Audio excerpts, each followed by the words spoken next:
ये बात है 5 अप्रैल सन 1815 की। डच ईस्ट इंडीज का सुम्बावा द्वीप, जो आज का इंडोनेशिया है, एक भयानक इरप्शन से हिल गया।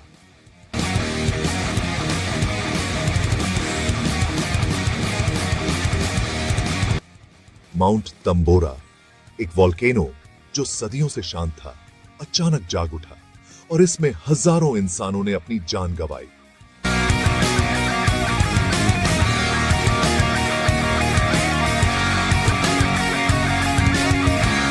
वीडियो काफी इंटरेस्टिंग और इंफॉर्मेटिव होने वाला है, तो आगे बढ़ने से पहले वीडियो को लाइक और चैनल को सब्सक्राइब कर लें। 5 अप्रैल को शुरू हुआ यह इरप्शन 11 अप्रैल को अपने चरम पर पहुंच गया। तंबोरा का इरप्शन एक घटना नहीं, बल्कि कई इरप्शंस का सिलसिला था, जिसने पूरी दुनिया में तबाही मचा दी। इरप्शंस की आवाज हजारों मील दूर तक सुनाई दी और इससे उठा राख का बादल कई दिनों तक सूरज को ढके रहा। अनुमान है कि 10,000 से ज्यादा लोग तुरंत मारे गए और आने वाले महीनों में हजारों लोग भूखमरी और बीमारी से मर गए। तंबोरा इरप्शन का प्रभाव इमीडिएट डिस्ट्रक्शन से कहीं आगे तक था। एनवायरनमेंट में छोड़ी गई सल्फर डाइऑक्साइड की भारी मात्रा के कारण ग्लोबल क्लाइमेट एबनॉर्मल हो गई, जिससे 1816 के पूरे साल में गर्मी का सीजन पूरी दुनिया में नहीं आया और पूरा साल सिर्फ सर्दी रही। यूरोप और उत्तरी अमेरिका में फसलें बर्बाद हो गईं, जिसके परिणाम स्वरूप व्यापक अकाल और सामाजिक अशांति फैली। 1815 का तंबोरा विस्फोट दर्ज इतिहास में सबसे घातक माना जाता है, लेकिन यह जानलेवा वॉल्केनिक इरप्शंस में अकेला नहीं है। 1631 में माउंट वेसुवियस का इरप्शन हुआ, जिसने रोमन शहर पोम्पेई और हरकुलेनियम को राख और पायरोक्लास्टिक प्रवाह की चपेट में दफन कर दिया, जिससे हजारों लोग मारे गए। 1902 में कैरिबियन आइसलैंड मार्टिनिक पर माउंट पेली का इरप्शन हुआ, जिससे एक पायरोक्लास्टिक प्रवाह हुआ, जिसने सेंट पियरे शहर को कुछ ही मिनटों में नष्ट कर दिया। इस इरप्शन ने शहर के लगभग सभी 30,000 पॉपुलेशन की जान ले ली। हाल ही में 1985 में कोलंबिया में नेवाडो डेल रुइज के इरप्शन के कारण बड़े पैमाने पर लाहर या वॉल्केनो मडफ्लो आए, जिसने आर्मेरो शहर को दफन कर दिया और 20,000 से अधिक लोगों की जान चली गई। इतिहास में अनगिनत अन्य इरप्शंस के साथ ये इरप्शन पृथ्वी की सरफेस के नीचे छिपी डिस्ट्रक्टिव पावर की भयानक याद दिलाते हैं। वॉल्केनोज अर्थ क्रस्ट्स में क्रैक्स होती हैं, जहां पिघली हुई चट्टान, राख और गैसें ग्रह के इनर भाग से निकलती हैं। इस पिघली हुई चट्टान को, जिसे सरफेस के नीचे मैग्मा कहा जाता है, और इन्हें लावा कहा जाता है जब यह निकलती है। लावा का निर्माण पृथ्वी के मेंटल के भीतर गहराई से होता है, जो क्रस्ट के नीचे गर्म, आंशिक रूप से पिघली हुई चट्टान की एक परत है। मेंटल में तीव्र गर्मी और दबाव के कारण चट्टान पिघल जाती है, जिससे मैग्मा बनता है।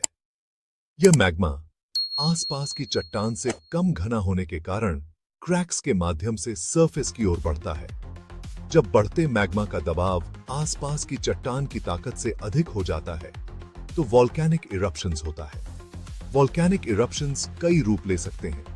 कंपैरेटिवली सॉफ्ट फ्लोइंग इरप्शंस से, जहां लावा धीरे धीरे बहता है, विस्फोटक एक्सप्लोजन तक, जो राख और गैस के स्तंभों को एनवायरनमेंट में ऊंचा भेजते हैं।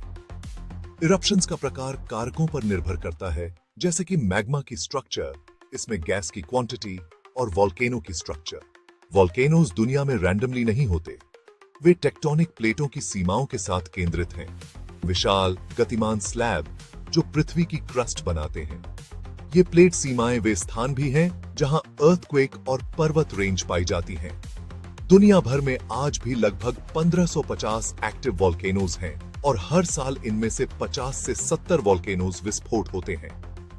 2024 तक भारत में 2 एक्टिव वॉल्केनोज हैं, जो बैरन आइलैंड और बारातांग आइलैंड में हैं, और ये दोनों आइलैंड इंडोमान एंड निकोबार आइलैंड्स में हैं। सबसे प्रसिद्ध वॉल्केनो क्षेत्रों में से एक रिंग ऑन ऑफ फायर है, जो एक घोड़े की नाल के आकार का क्षेत्र है जो प्रशांत महासागर को घेरे हुए है। यह क्षेत्र दुनिया के 75% से अधिक सक्रिय और डॉर्मेंट वॉल्केनो का घर है। जबकि वॉल्केनो अपने आसपास रहने वाली मानव आबादी के लिए एक बड़ा खतरा पैदा करते हैं। वे पृथ्वी के परिदृश्य और एनवायरनमेंट को आकार देने में भी महत्वपूर्ण भूमिका निभाते हैं। वॉल्केनिक इरप्शंस एनवायरनमेंट में और पृथ्वी की सरफेस पर गैसों और खनिजों को छोड़ते हैं जो ग्रह की दीर्घकालिक क्लाइमेट और मिट्टी की उर्वरता में योगदान करते हैं। हालांकि मानव जीवन पर वॉल्केनिक इरप्शंस का तत्काल प्रभाव डिस्ट्रक्टिव हो सकता है, जिससे जान माल का नुकसान और आर्थिक व्यवधान पैदा हो सकता है। रिंग ऑफ फायर जहां जहां समुद्र में से होकर जाती है वहां वहां पानी में भी वॉल्केनिक इरप्शन होती है, जिससे बड़े बड़े सुनामी आते हैं और इससे पानी में रहने वाले जीव भी मारे जाते हैं। वॉल्केनिक इरप्शंस का वाटर बॉडीज, फ्रेश वाटर और सी वाटर दोनों पर गहरा प्रभाव पड़ सकता है।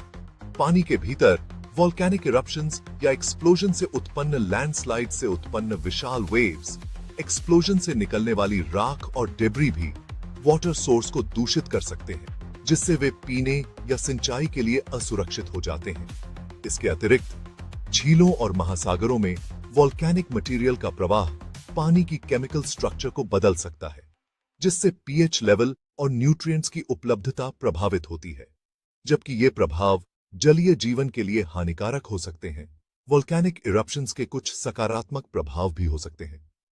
उदाहरण के लिए, वॉल्केनिक एशेस का जमाव आसपास के पानी को न्यूट्रिएंट्स से समृद्ध कर सकता है, जिससे लंबी अवधि में प्रोडक्टिविटी में इंक्रीज होती है।